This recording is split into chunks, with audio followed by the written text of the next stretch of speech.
இந்த 2026 சட்டமன்ற தேர்தலில் பாட்டாளி கட்சி நம்ம கூட்டணி மிகப்பெரிய வெற்றி அடையணும் அப்படின்னு எல்லாருக்கும் சொல்லியிருக்காரு.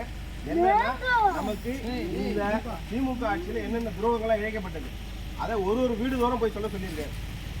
நமக்கு பார்த்தீங்கன்னா 2021 ஏடிஎம்கே கூட்டணியில் இருக்கும்பொழுது 10.5% இடஒதுக்கீடு நமக்கு கொடுத்தாங்க.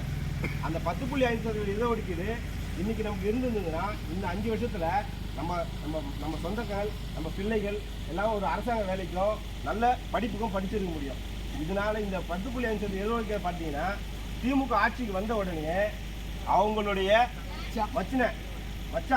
மச்சானை விட்டு வேற ஒரு சமுதாயம் மூலயமா ஒரு கேஸை போட்டு நமக்கு இந்த 10.5% இடஒதுக்கீடை தடுத்துட்டாங்க.